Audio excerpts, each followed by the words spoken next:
इस वीडियो में हम लर्निंग से रिलेटेड स्टडी कर रहे हैं।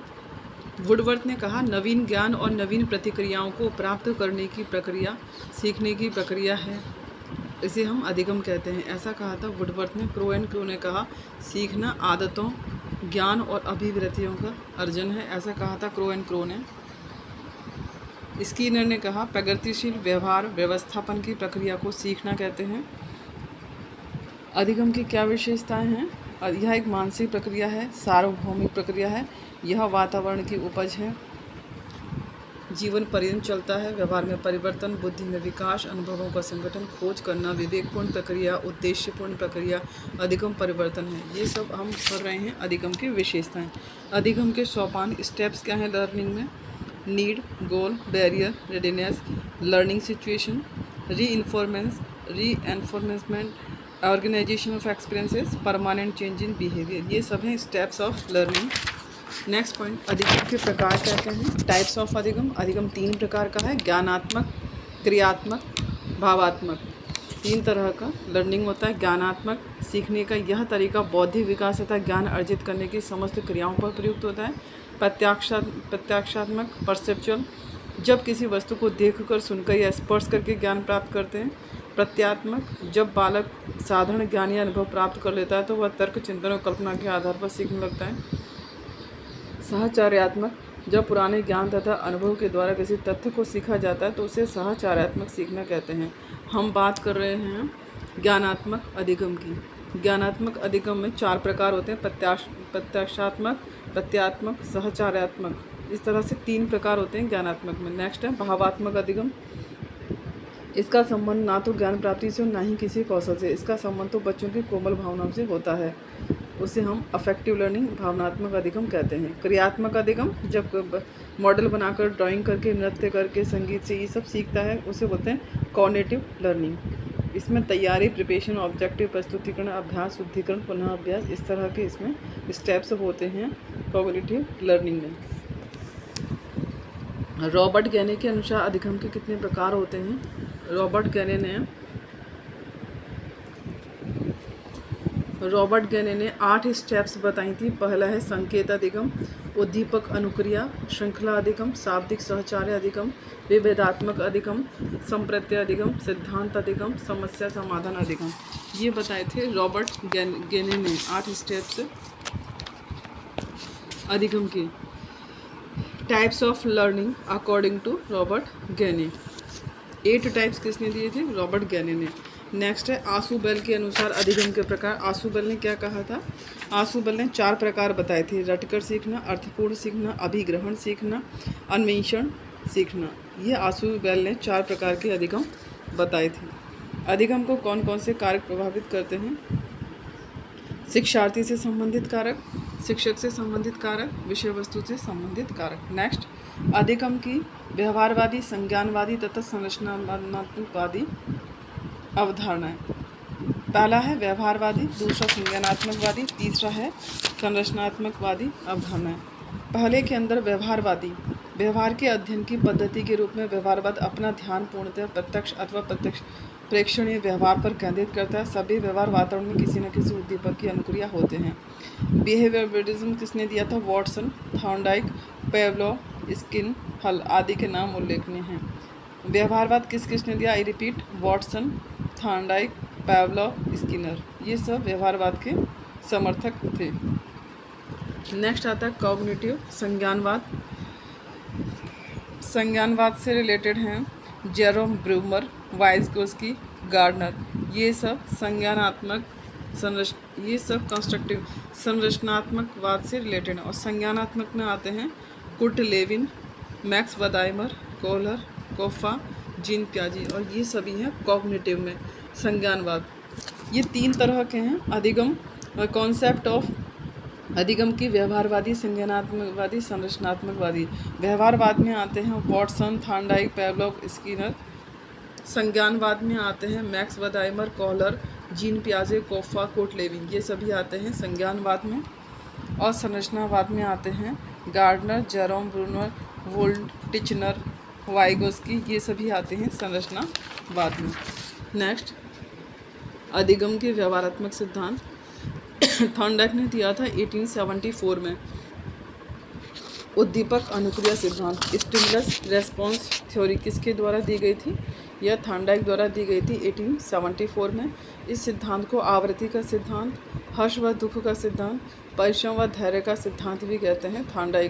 थॉर्नडाइक के स्टिमुलस रेस्पॉन्स थ्योरी को ये दिया गया था 19 एक सेकेंड ये दिया अमेरिकी मनोवैज्ञानिक थॉर्नडाइक ने 1898 में अपने पीएचडी शोध एनिमल इंटेलिजेंस के अंतर्गत अधिगम के सिद्धांतों की खोज की। एनिमल इंटेलिजेंस किसकी बुक है? थॉर्नडाइक की बुक है। इन्होंने इसमें अधिगम के सिद्धांत दिए थे।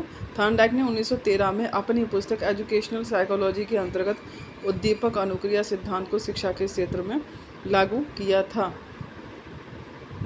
इस सिद्धांत को कनेक्शनिज्म और बंध सिद्धांत, बॉन्ड थ्योरी भी कहते हैं, कनेक्शनिज्म भी कहते हैं। थॉर्नडाइक के सिद्धांत को प्रयास व त्रुटि का सिद्धांत, ट्रायल व एरर का सिद्धांत। इस तरह से हम देख पा रहे हैं कि थॉर्नडाइक ने 1888 में अपनी बुक थी एनिमल इंटेलिजेंस, उसमें ये स्टिमुलस रेस्पॉन्स थ्योरी के पांच नाम हो गए इस तरह से: आवृत्ति का सिद्धांत, हर्ष व दुख का सिद्धांत, परिश्रम व धैर्य का सिद्धांत, ट्रायल एंड एरर सिद्धांत, बॉन्ड थ्योरी, कनेक्शनिज्म, संबंधवाद का सिद्धांत।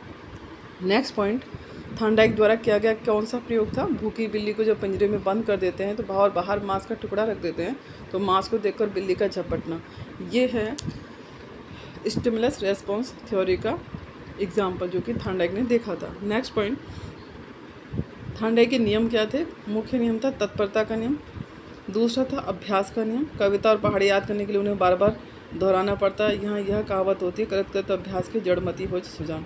यह अभ्यास का नियम, तत्परता का नियम, उपयोग का नियम, अनुपयोग का नियम, परिणाम व प्रभाव का नियम। थॉर्नडाइक के अनुसार संतोषप्रद परिणामों से उत्तेजना और प्रतिक्रिया या अनुक्रिया का अनुबंध दृढ़ हो जाता है। इस तरह से हम देख पा रहे हैं कि थॉर्नडाइक ने अधिगम के 3 नियम दिए थे: तत्परता का नियम, अभ्यास का नियम, परिणाम व प्रभाव का नियम।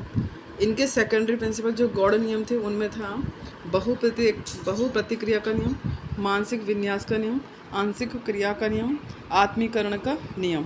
ये और 5वां है साहचर्य परिवर्तन का नियम। ये 5 नियम उनके गौड़ नियम थे: बहुप्रतिक्रिया का नियम, मानसिक विन्यास का नियम, आंशिक क्रिया का नियम, आत्मीकरण का नियम, साहचर्य परिवर्तन का। ये भी थॉर्नडाइक द्वारा दिए गए थे, पर यह गौड़ प्रिंसिपल थे, सेकेंडरी प्रिंसिपल थे। नेक्स्ट पॉइंट, रूसी मनोवैज्ञानिक पावलोव का अनुकूलित प्रतिक्रिया सिद्धांत, Pavlov conditioned response theory, CRT theory किसके द्वारा दी गई? पावलोव के द्वारा। इस सिद्धांत को शास्त्रीय अनुबंधन सिद्धांत, संबंध प्रत्यावर्तन, संबंध प्रतिक्रिया का सिद्धांत, प्राचीन अनुबंधन सिद्धांत, परंपरागत अनुबंधन सिद्धांत, प्रतिवादी अनुबंधन सिद्धांत, टाइप S थ्योरी भी कहा जाता है। यह सिद्धांत दिया गया था 1904 में। पावलोव ने अपना प्रयोग कुत्ते पर किया था। घंटी बजाई, भोजन लाया गया। घंटी बजाई इसे बोलते हैं अस्वाभाविक उत्तेजक, भोजन लाया गया इसे बोलते हैं स्वाभाविक उत्तेजक, लार टपकना इसे बोलते हैं UCR, unconditional stimulus, CS conditional stimulus, UCS unconditional stimulus, unconditional stimulus UCS। इस प्रकार अप्रभावी उत्तेजक के प्रति स्वाभाविक उत्तेजक के समान होने वाली क्रिया को अनुकूलित अनुक्रिया सिद्धांत किसके द्वारा दिया गया? पावलोव के द्वारा। मुख्य शब्दों पर विलोप या विलीनीकरण, एक्सटिंक्शन, उद्दीपक सामान्यीकरण, उत्तेजक विभेदीकरण, समय कारक, सन्निहितता का सिद्धांत, लॉ ऑफ कंटिन्यूअस। उचित अनुबंधन के लिए 5 सेकंड से अधिक समय दोनों उत्तेजकों के बीच नहीं होना चाहिए, ऐसा कहा गया। Principles of conditioned response theory, समय नियम। इस सिद्धांत के अनुसार सीखने में उत्तेजनों के मध्य समय का अंतराल एक महत्वपूर्ण कारक है, ऐसा देखा था पावलोव ने। जैसे कि हम कुत्ते की घंटी, ये हम घंटी वाला प्रयोग देखते हैं। नेक्स्ट है तीव्रता का नियम। इस सिद्धांत के अनुसार यदि हम यह चाहते हैं कि कृत्रिम उद्दीपन अपना स्थायी प्रभाव बनाए रखे तो इसके लिए उसका प्राकृतिक उद्दीपन की तुलना से अधिक सतत होना एक अनिवार्य शर्त है। नेक्स्ट है एकरूपता का नियम। यह भी पावलोव द्वारा दिया गया। एकरूपता के इस सिद्धांत के अंतर्गत अनुबंधन की प्रक्रिया उसी स्थिति में सुदृढ़ होती है जब एक ही प्रयोग प्रक्रिया को बार बार बहुत दिनों तक ठीक उसी प्रकार दोहराया जाए, इसे बोलते हैं एकरूपता का नियम। नेक्स्ट है पुनरावृत्ति का नियम। इस क्रिया को बार बार करने से संबंधित है। व्यवधान का नियम। इस नियम के अनुसार अनुबंधन की स्थापना के लिए यह आवश्यक है कि उस कक्ष का वातावरण जहाँ प्रयोग किया जाता है शांति व नियंत्रित होना चाहिए। व्यवधान का नियम, ऐसा इन्होंने कहा था पावलोव ने। नेक्स्ट है शिक्षार्थियों के लिए शैक्षिक महत्व। नेक्स्ट नियम है स्किनर का, स्किनर की operant conditional theory, OCT, Skinner का क्रिया प्रसूत अनुबंधन सिद्धांत। इस सिद्धांत को सक्रिय अनुबंधन सिद्धांत, कार्यात्मक अनुबंधन सिद्धांत, नैमित्तिक अनुबंधन सिद्धांत, साधनात्मक अनुबंधन सिद्धांत, टाइप R अनुबंधन सिद्धांत भी कहा जाता है। स्किनर ने 1938 में कहा था। स्किनर ने चूहे और कबूतर, ये क्वेश्चन पूछा गया कि चूहे और कबूतर पर किसने प्रयोग किया था? स्किनर ने प्रयोग किया था चूहे पर 1938 में, कबूतर में 1943 में। चूहा स्किनर बॉक्स में बंद कर दिया, स्किनर बॉक्स में इधर उधर घूमने लगा, फिर भोजन मिला, इसे पुनर्बलन कहा गया। स्किनर के प्रयोग में से पहले चूहे द्वारा अनुक्रिया की जाती है, बाद में उद्दीपन मिलता है, पुनर्बलन का काम करता है। इस प्रकार स्किनर ने थॉर्नडाइक के परंपरागत SR थ्योरी को RS में परिवर्तित कर दिया। थॉर्नडाइक ने दिया था SR थ्योरी, SR मतलब स्टिमुलस रेस्पॉन्स थ्योरी, और इन्होंने रेस्पॉन्स स्टिमुलस में चेंज कर दिया था स्किनर ने।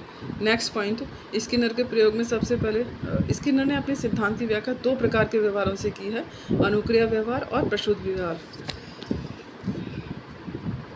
जो अनुक्रियाएं किसी उद्दीपक के कारण होती हैं उन्हें टाइप S कंडीशनिंग कहते हैं। S मतलब स्टिमुलस, जैसे लार टपकना, पिन चुभने पर हाथ हटा लेना, तीव्र प्रकाश में पलकी कर, ये सब क्या हैं? ऑपरेंट बिहेवियर हैं। कहने का तात्पर्य है कि क्रिया प्रसूत व्यवहार उद्दीपक पर आधारित ना होकर व्यवहार पर निर्भर करता है, अनुक्रिया या व्यवहार पर निर्भर करता है।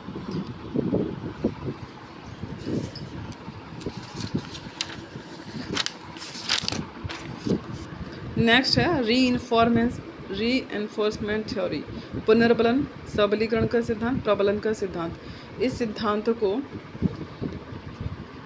आंशिक पुनर्बलन, अंतराल पुनर्बलन, अनुपात पुनर्बलन को 2 प्रकार में बांटा गया, फिक्स्ड और वेरिएबल। अंतराल पुनर्बलन को फिक्स्ड और वेरिएबल इसमें बांटा गया।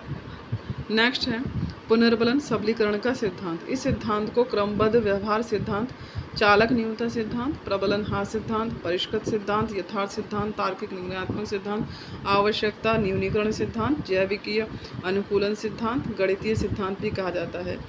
पुनर्बलन सिद्धांत के इस तरह से हम देख पा रहे हैं कि काफ़ी इसमें 6 to 7 नाम, ये नेम और हैं। चालक न्यूनता सिद्धांत, परिष्कृत सिद्धांत, आवश्यकता न्यूनीकरण सिद्धांत, जैविक अनुकूलन सिद्धांत, गणितीय सिद्धांत।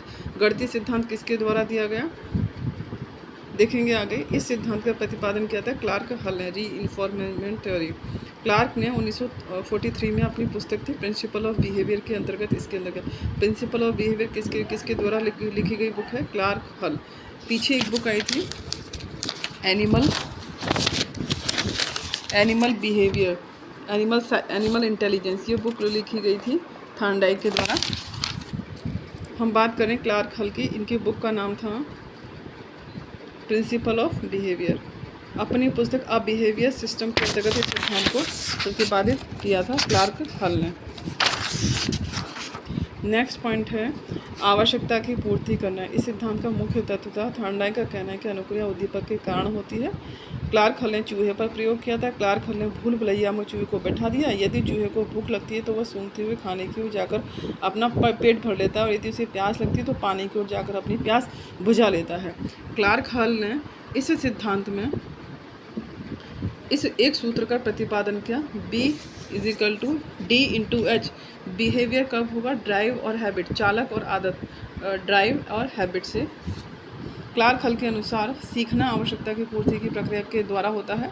स्किनर ने कहा अब तक सीखने के जितने भी सिद्धांत प्रस्तुत किए गए उनमें यह सर्वश्रेष्ठ है। जो क्लार्क हल ने दिया था उसे उन्होंने सर्वश्रेष्ठ कहा था। नीड, ड्राइव, एक्टिविटी, गोल, रिड्यूस, ड्राइव। नेक्स्ट है गुथरी का समीपता अनुबंधन सिद्धांत, सामीप्य संबंध सिद्धांत, कॉग्निटिव थ्योरी, सब्स्टिट्यूशन थ्योरी किसके द्वारा दी गई? गुथरी के द्वारा। गुथरी ने 3 वर्षीय पीटर व खरगोश पर प्रयोग करके यह निष्कर्ष निकाला कि उद्दीपक व अनुक्रिया के बीच समीपता स्थापित करनी चाहिए ताकि अधिगम की प्रक्रिया को प्रभावशाली बनाया जा सके तथा उद्दीपक व अनुक्रिया के बीच अनुबंधन स्थापित किया जा सके। ऐसा कहा गुथरी ने। सामीप्यता का सिद्धांत, अनुबंधन सिद्धांत। इनके अनुसार सीखना एक ही प्रयास का परिणाम होता है, इसलिए इसे एकल प्रयास का सिद्धांत कहा है। एकल प्रयास सिद्धांत किसके द्वारा दिया गया? गुथरी के द्वारा। इसे अनुबंधन सिद्धांत, समीपता का सिद्धांत, प्रतिस्थापन सिद्धांत, स्थापन सिद्धांत भी कहते हैं। नेक्स्ट है अधिगम के cognitive theory of learning, gestalt theory और इंसाइट थ्योरी। कोहलर ने गेस्टाल्ट सिद्धांत जर्मन स्कूल की देन है, जिसका उदय 20वीं शताब्दी में हुआ। इस सिद्धांत के प्रतिपादक थे मैक्स वदाइमर, कोहलर और कोप्पा। गेस्टाल्ट थ्योरी किसके द्वारा दी गई? वदाइमर, कोप्पा और कोहलर। कोहलर ने सुल्तान नामक चिंपांजी पर प्रयोग किए थे। कोहलर ने कैनरी द्वीप पर चिंपांजी को कमरे में बंद किया, छत पर केले फेंके, सूझबूझ का प्रयोग किया, कमरे में पड़े बॉक्स पर चढ़कर केले प्राप्त करने का प्रयास किया। इसे उन्होंने कहा इंसाइट थ्योरी। गेस्टाल्ट थ्योरी दी गई थी कोहलर, मैक्स वदाइमर, कोप्पा द्वारा। गेस्टाल्ट सिद्धांत के नियम थे, 5 नियम थे। समग्रता का सिद्धांत, समानता का, समीपता का, समापन और निरंतरता का नियम। नेक्स्ट है सामाजिक अधिगम सिद्धांत, सोशल लर्निंग थ्योरी।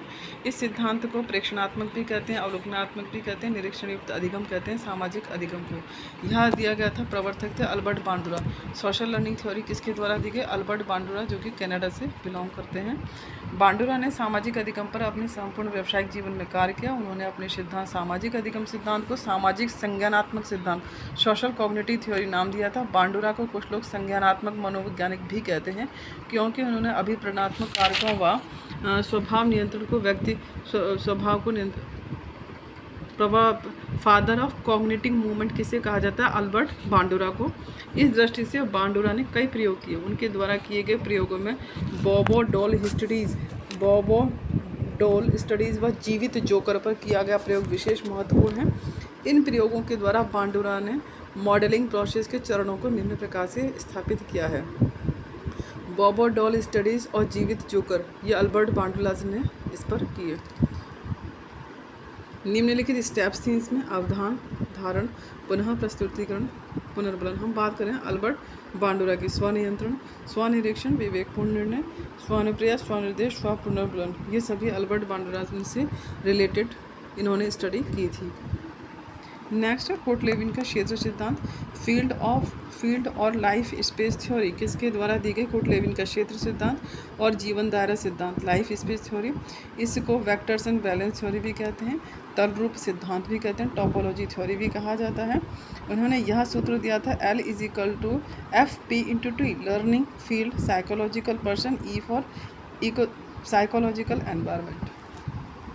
कोटलेविन के द्वारा 3 समप्रत्यय दिए गए थे: क्षेत्र या जीवन धारा, सदिश वकर्षण और तलरूप। सदिश वकर्षण, ये दोनों शब्द भौतिक शास्त्र और मैकेनिक्स के लिए हैं। सदिश व्यक्ति की वह शक्ति जो उसे लक्ष्य के पास या दूर ले जाती है, उसे सदिश कहते हैं।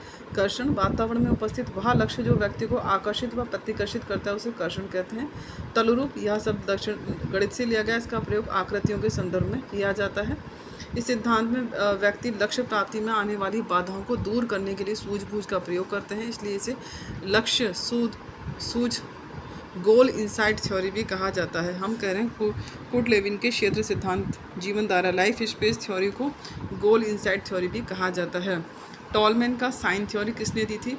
पूर्णाकार सिद्धांत, प्रतीक सिद्धांत किसके द्वारा दी गई? टॉलमैन के द्वारा दी गई थी। टॉलमैन के अनुसार बालक चिन्हों के माध्यम से अधिगम करता है। उन्होंने वातावरणीय उद्दीपकों को चिन्ह नाम दिया है।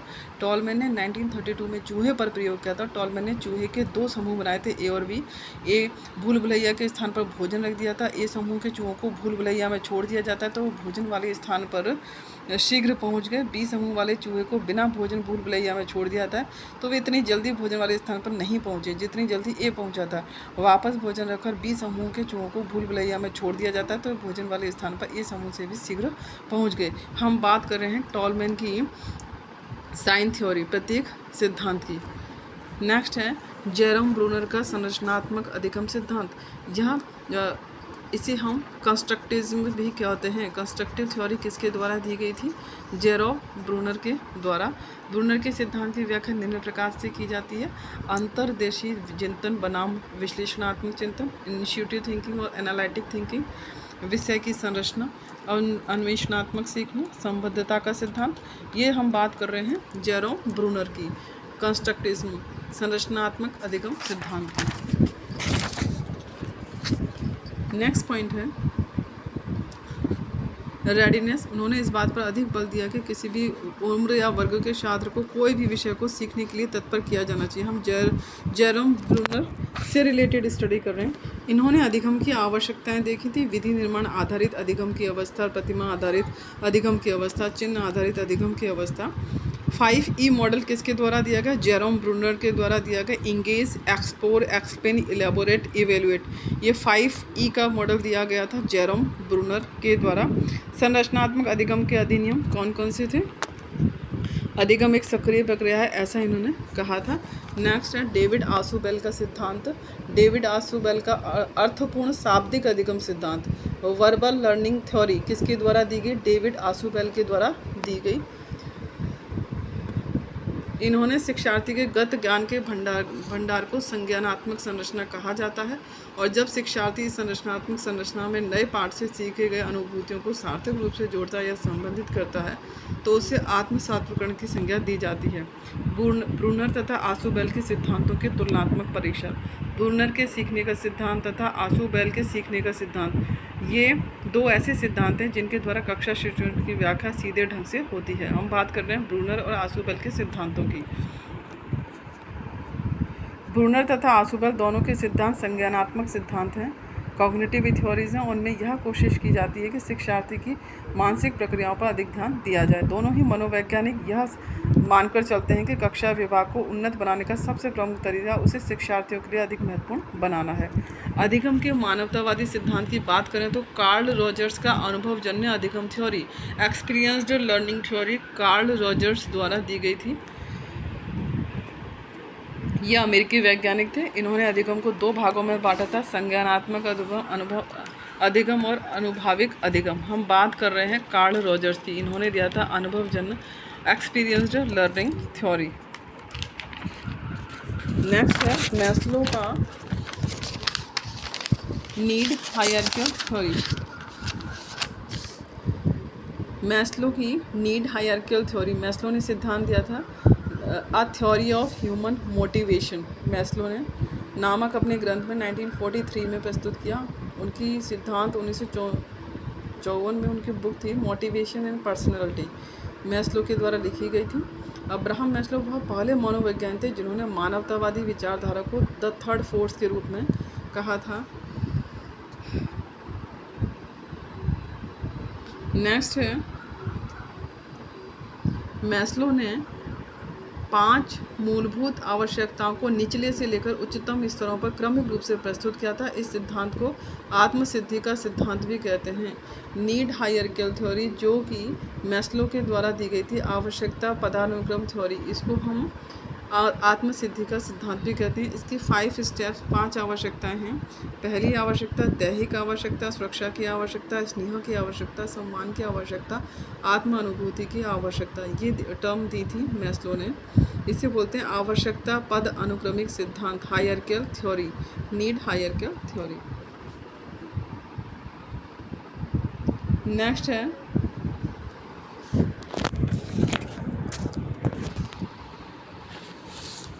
अधिगम अंतरण के सिद्धांत, theories of transfer of learning, theory of mental और फॉर्मल डिसिप्लिन। 2 तत्व सिद्धांत, 2 फैक्टर थ्योरी के अंतर्गत इस सिद्धांत के प्रतिपादक स्पीयरमैन ने उन्होंने बताया कि बुद्धि 2 प्रकार की होती है, सामान्य तथा विशिष्ट। आमतौर पर जीवन में सामान्य बुद्धि का ही उपयोग किया जाता है तथा जहाँ तक विशिष्ट बुद्धि का प्रश्न है वह हर व्यक्ति में भिन्न होती है। उसके अनुसार अंतरण विशिष्ट योग्यता में ना होकर सामान्य योग्यता में होता है। थ्योरी ऑफ आइडियल्स किसके द्वारा दिए गए? इस सिद्धांत के प्रतिपादक बागले हैं। उनके अनुसार अंतरण का सिद्धांत इतना वस्तुओं या बातों से नहीं होता जितना कि उस बात को अंतरित करने वाले व्यक्ति के आदर्शों से होता है। नेक्स्ट है पूर्णकारवाद सिद्धांत, गेस्टाल्ट थ्योरी, गेस्टाल्टवादियों ने किया था इसका। विद्यार्थियों के लिए शैक्षिक महत्व, स्थानांतरण के लिए निम्नलिखित बातों पर ध्यान देना चाहिए। Thank you friends. इस तरह इसके क्वेश्चन आंसर इसके पार्ट 2 में है। Thank you friends. इस तरह की वीडियो को लाइक, शेयर एंड सब्सक्राइब करें।